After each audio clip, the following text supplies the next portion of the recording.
Hello, everyone. I'm here with Eli Schryer. Thank you for joining us. This is the latest in the edition of the From Darkness to Light series. Please remember to subscribe. There's a unique event that happened, Eli, in your life that we will talk about very soon. Just before that, your background, where did you grow up? Your life's journey, so to speak, in just kind of briefly. So I grew up in Manchester, pretty standard. My father's actually from Southgate, but he moved there, became a GP. My mother's from Leeds, and they brought us up. I am the oldest of 7 siblings, and went to Jewish day school, Jewish grammar school, and everything was pretty regular when I followed on to Gateshead Yeshiva with my friends. And then it got a bit interesting when, after visiting Belarus twice with school, with an amazing Rabbi Moshe Litzka, blessed memory, unfortunately passed away a few years ago. After going twice with school, I actually did a summer holiday camp over there with Jewish orphans from Belarus. Amazing. And I decided to stay. Wow. So let me I'm going to show, if I can, in a second, I'm going to try and share something. I want just to see, well, you've seen the picture because you sent it to me. I want to show people the picture of this. Now, this is, if I can get it on screen, incredible in a very sad way. Here we are.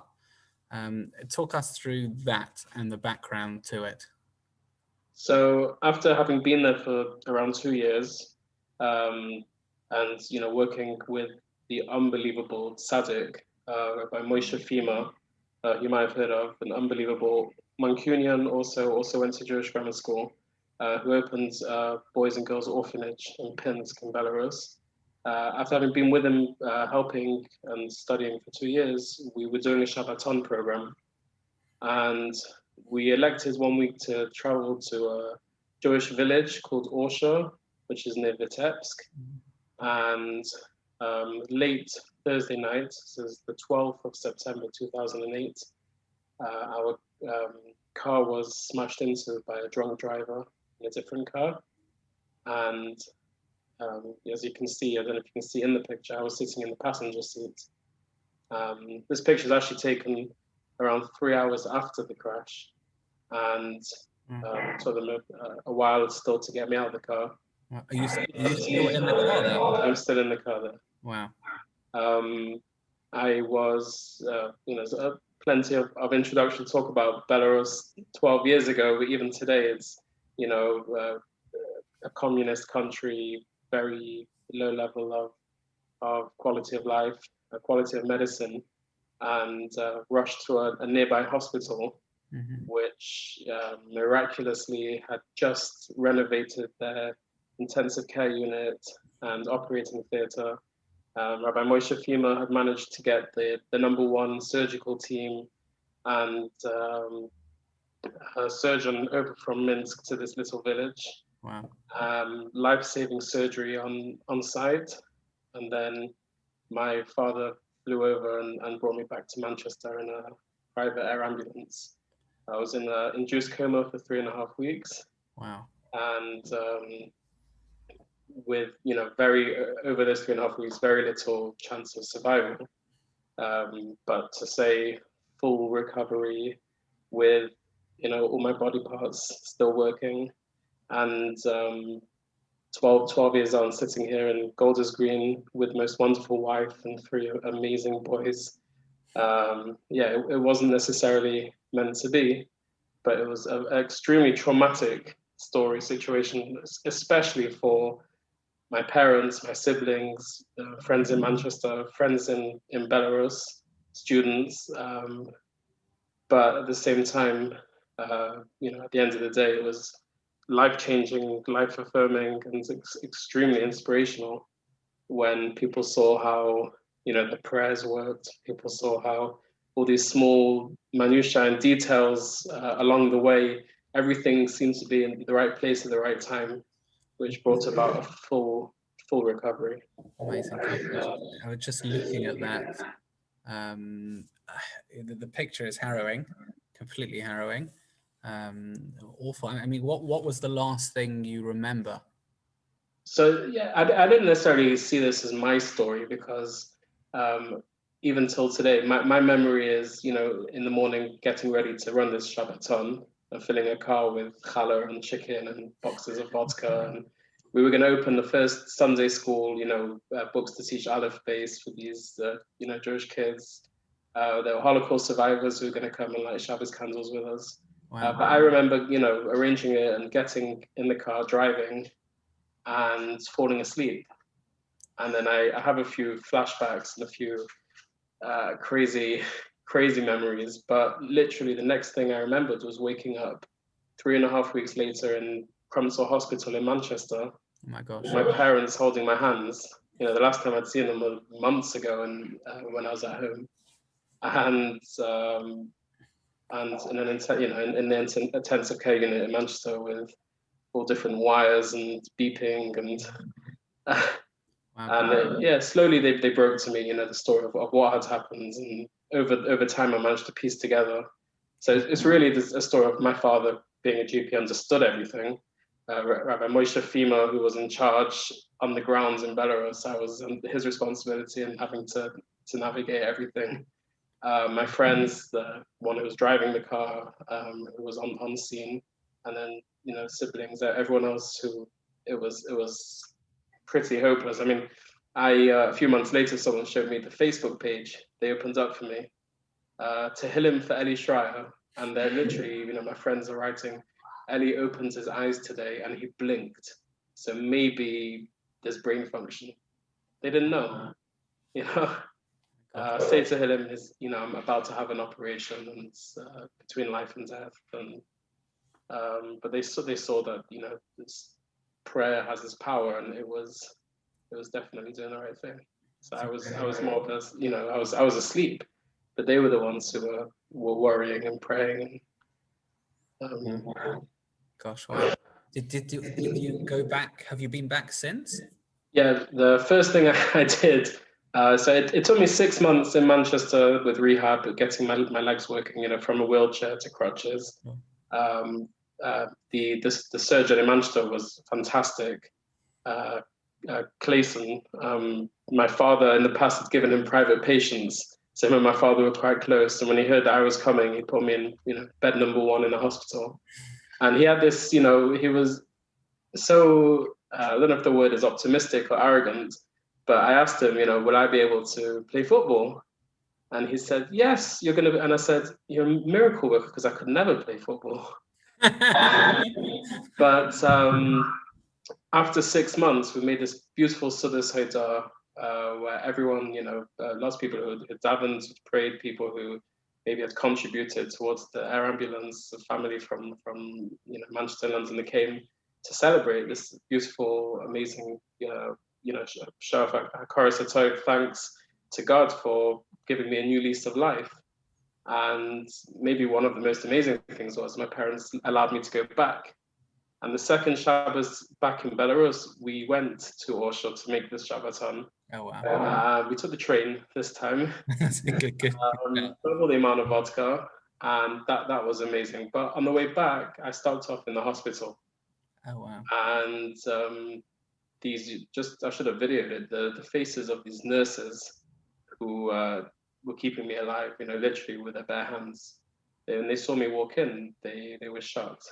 You know, they didn't necessarily expect to see me again. I took them, you know, tea and pictures of my family, and you know, to say thank you. It was a very emotional, special experience. Oh gosh, that's amazing. That really is. Wow. Normally we ask kind of like, how did you cope? What did you do to cope? I guess the struggle for your family was clearly the initial 3 months or so. You said you were asleep, so I guess that's right. I was on ketamine, so okay. that's why a lot of my memory was dodgy. Understand. Yeah. I guess when you did wake up, you know, it must have, or so to speak, you know, during the rehab, that must have been really tough. It's funny because I was Maybe because going back, 12 years, or my upbringing in Manchester, I found it to have been a smaller, close-knit family community. Some people might have said that people were nosy. Other people might have said that people were genuinely concerned about each other. But one of the things my parents gave me actually a few weeks after. Hello. Say hello. Hello.